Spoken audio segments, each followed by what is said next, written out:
Hi friends, welcome to my channel. बहुत बहुत स्वागत है आप सभी का। तो फ्रेंड्स, आज हम 46 चेस्ट साइज़ के लिए कटोरी ब्लाउज़ की कटिंग करेंगे।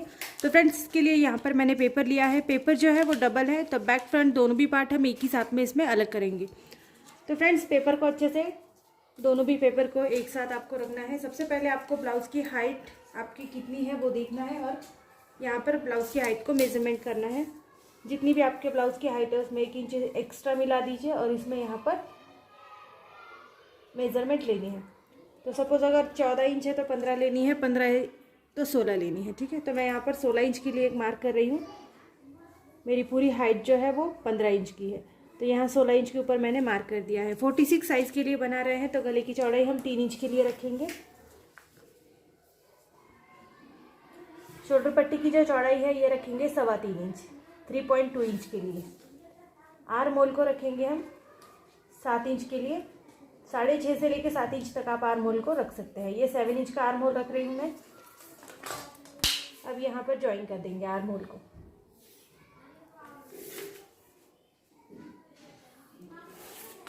तो इस तरह से आपको आर्म होल को ड्रॉ कर लेना है। 46 साइज के लिए बना रहे हैं तो 46 का 4th भाग आपको यहाँ पर लेना है।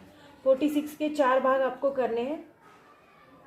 तो यहाँ पर 11.5 इंच होता है 46 का 4th भाग, और इसमें आप एक्स्ट्रा मार्जिन 1, 1.5 या 2 इंच तक मिला सकते हैं। तो मैं यहाँ पर 1.5 इंच के लिए एक्स्ट्रा मार्जिन रख रही हूँ, तो ये 13 इंच के लिए यहाँ पर मैंने मार्क कर दिया। अब यहाँ पर जहाँ पर आपने हाइट नापी है, यहाँ पर आपके कमर का 4था भाग लेना है। जितनी भी आपकी कमर है उसका आपको 4th भाग करना है और उसमें आपको 1.5 इंच एक्स्ट्रा मिलाना है। अगर इतना आपको नहीं समझ में आ रहा है तो जैसे यहाँ पर आपने 13 इंच के लिए मार्क किया है, तो यहाँ पर 1 इंच कम करके 12 इंच के लिए मार्क करेंगे। कमर का भाग जो हमारा छोटा होता है तो इसको यहाँ पर हमने 12 इंच के लिए मार्क कर दिया। अब ये पूरा लाइन जो है ये सीधा ड्रॉ करेंगे और यहाँ से ये तिरछी जुड़ेगी इस तरह से। इसके बाद आपको फ्रंट साइड की मार्किंग, बैक साइड की मार्किंग इसी के ऊपर करनी है। तो सबसे पहले बैक साइड का जो आर्म होल है इसको आपको गिनना है। तो बैक साइड का आर्म होल मैं यहाँ पर रख रही हूँ 1.25 इंच के लिए, और फ्रंट पार्ट का जो है वो 1.25 इंच के लिए। मतलब यहाँ पर 1.25 इंच के लिए फ्रंट पार्ट का रखा है, बैक पार्ट का जो है वो 1.25 इंच के लिए रखा है। पेपर को हल्का सा इस तरह से घुमाएंगे, दोनों पेपर को एक ही साथ घुमाना है। और अब यहाँ पर आपको इस तरह से आर्म होल का निशान लगाना है। ये हमारे बैक साइड का आर्म होल है और ये वाला जो है ये फ्रंट साइड का आर्म होल है। तो इस तरह से दोनों भी मार्क हमको एक ही साथ में यहाँ पर लगा देने हैं। अब फिर से एक बार पेपर को सीधा कर लेंगे। आगे का गला आप जितना भी रखते हो उतना ही आपको रखना है। जैसे कोई भी ब्लाउज़ जो आपको परफेक्ट आने वाला है उस वाले ब्लाउज़ का फ्रंट का गला आपको यहाँ पर मेज़रमेंट लेना है। तो सपोज़ अगर आपका फ्रंट पार्ट का जो गला है वो 7 इंच का है तो यहाँ पर 7 इंच के ऊपर एक मार्क कर देना। इसके बाद यहाँ से भी आपको जो आपने 3 इंच का डिस्टेंस वहाँ पर रखा है तो यहाँ पर भी 3 का ही रखना है और इसको इस तरह से ज्वाइन कर लेंगे।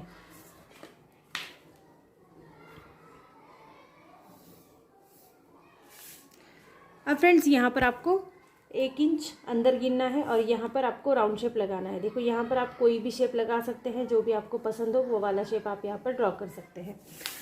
अब हमको यहाँ पर बेल्ट के लिए निशान लगाना है। बेल्ट के लिए आप यहाँ से लगा सकते हैं 2.5 इंच के ऊपर या फिर 3 इंच के ऊपर निशान, आपको जैसा भी लग रहा हो। अगर 3 इंच के ऊपर आप लगा रहे हैं तो 3 इंच के ऊपर इस तरह से एक डॉट लगाएंगे।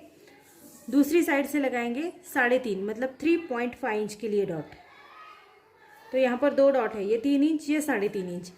अब यहाँ पर एक और डॉट लगाएंगे, ये भी हम 3 इंच के ऊपर लगाएंगे। जैसे हमने यहाँ पर लगाया तो यहाँ पर भी 3 ही इंच के ऊपर लगाएंगे। अब इसको हम सीधा जोड़ेंगे। जो 3 इंच के ऊपर लगाया उस वाले डॉट को उस दूसरे वाले डॉट तक इस तरह सीधा जोड़ेंगे। देन वापस इसके ऊपर इस तरह से टेप को रखेंगे और यहाँ पर हम इसको 3.5 इंच के लिए निशान लगाएंगे। ये जो निशान है 3.5 इंच के लिए हमने लगाया।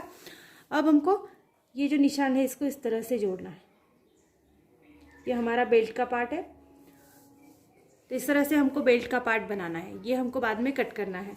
अब सेम इसी लाइन के ऊपर टेप को इस तरह से सीधा रखेंगे और हम जो है वो 46 साइज़ के लिए बना रहे हैं। तो कटोरी की जो साइज़ है वो आप 6.25 इंच से लेके 6.5 इंच तक रख सकते हैं। ठीक है, तो यहाँ पर मैं 6.25 इंच के लिए यहाँ पर मार्क कर रही हूँ 6 पॉइंट और 2 लाइन्स। 3 लाइन्स या 4 लाइन्स भी आप थोड़ा सा आगे भी इसको ले सकते हैं।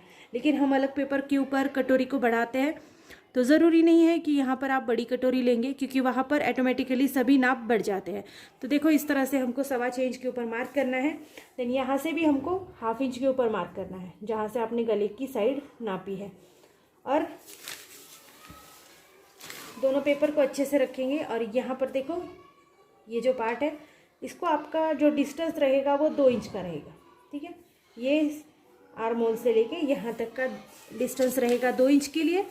अब इस तरह से हाथ को रखेंगे और तीनों डॉट को मिलाते हुए कटोरी का निशान लगाएंगे गोलाई में, इस तरह से यहाँ तक। तो ये हमारा कटोरी का निशान यहाँ पर लग गया है। तो देखो मार्किंग हमारी बिल्कुल अच्छे से हो गई है। अब इसकी कटिंग करते हैं। कटिंग करने के लिए आपको नीचे की साइड से ही शुरू करना है कट करने के लिए। दोनों भी पेपर को फिर से एक बार चेक कर लीजिए, अच्छे से रखना है दोनों को एक ही साथ में, क्योंकि फिर पार्ट जो है वो अच्छे से निकलेगा, छोटा बड़ा नहीं होगा।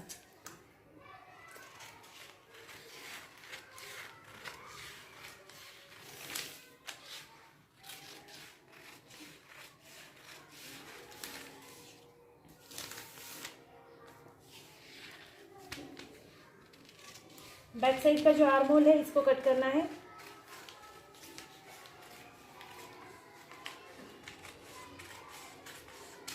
अब पेपर को हटा देंगे साइड में। अब इतना करने के बाद आपको यहाँ पर दोनों भी पेपर साथ ही में रखने हैं वापस एक बार। और अगर आपको गले की गिरने की प्रॉब्लम है, जैसे बहुत से लोग ये कंधे जो है नीचे नीचे गिर जाते हैं, तो ऐसे में आपको यहाँ पर 3 लाइन्स मतलब पेयर का मार्जिन, 3 लाइन्स का मार्जिन यहाँ पर देना है, देखो। और इसको यहाँ से नीचे डाउन दे देना है इस तरह से। अब आप यहाँ से भी इसको कट करेंगे। अभी भी पेपर दोनों साथ ही में है, मैंने पेपर अभी तक अलग नहीं किया है, तो दोनों पेपर को एक साथ में ही कट करेंगे यहाँ तक। अब हम पेपर को हटा देंगे। जैसे हमने अब देखो बैक पार्ट और फ्रंट पार्ट को अलग अलग कर लिया। बैक पार्ट को अलग रखेंगे, फ्रंट पार्ट की कटिंग करेंगे। अब फ्रंट पार्ट की कटिंग करते वक्त आपको जो आपने यहाँ पर निशान लगाया था तिरछा बेल्ट का, तो बेल्ट के निशान को आप हटा देंगे। इसके बाद आप यहाँ पर आर्म होल का जो निशान लगाया था इसको भी आपको कट कर देना है।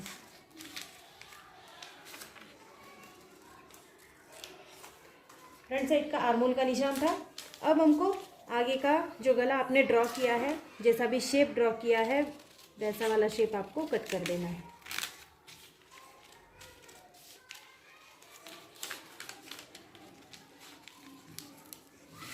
अब यहाँ पर लास्ट में हमको कटोरी का साइड कट करना है, तो कटोरी को भी यहाँ से कट करेंगे।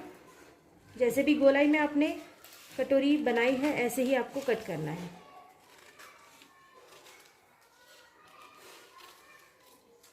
तो देखो इस तरह से हमारे सभी पार्ट्स जो है वो अलग अलग हो गए हैं। अब हमको एक अलग पेपर के ऊपर कटोरी को बढ़ाना पड़ता है, तो कटोरी साइड को बढ़ाने के लिए एक पेपर ले लेंगे। ये सभी पार्ट को हटा देंगे और कटोरी साइड को इस वाले पेपर के ऊपर रखेंगे। अब यहाँ पर देखो, यहाँ पर भी आपको जगह छोड़नी है, यहाँ पर भी नीचे की साइड में सब तरफ से जगह छोड़ के कटोरी को थोड़ा सा बीच में रखेंगे इस तरह से। अब यहाँ हमको आप चाहे तो थोड़ी सी आउटलाइन ले लीजिए, या फिर चाहे तो इस तरह से आप कटोरी को पिन कर लीजिए। ये पिन करने से थोड़ा सा हिलेगी नहीं, तो आपको अच्छे से इसको मेज़रमेंट लेना आसान हो जाएगा। अब यहाँ से आपको इस तरह फोल्ड करना है दूसरे कोने तक, और इसका जो सेंटर पॉइंट है इसके ऊपर एक ड्रॉ कर देंगे। ये जो सेंटर पॉइंट है यहाँ पर, क्योंकि यहाँ से हमको कटोरी आगे बढ़ानी होती है। तो चलो 3 पॉइंट से कटोरी आगे बढ़ाते हैं। ये एक पॉइंट है, ये कॉर्नर पॉइंट, और ये तीसरा वाला कॉर्नर पॉइंट। तो यहाँ से हम 1.5 इंच के लिए आगे बढ़ा रहे हैं। 1.5 इंच के बाद आपको इसमें कोई भी मार्जिन ऐड करने की ज़रूरत नहीं है, क्योंकि सिलाई मार्जिन भी हम इसी के अंदर ऐड करके ले रहे हैं। तो नीचे की साइड में भी हम 1.5 इंच के लिए लेंगे। देन हम कोने की साइड से भी 1.5 इंच के लिए मार्क कर लेंगे। अब यहाँ पर आपको सिलाई मार्जिन ऐड करना होगा, तो यहाँ पर 1/2 इंच के लिए दोनों साइड से ऐड करेंगे। और ये जो गला होता है इस तरह गोल, तो गोल ही आकार इसको यहाँ पर दे देंगे। अब हमको ज्वाइन करने हैं डॉट, तो इस तरह से सभी डॉट्स को आप ज्वाइन करिए।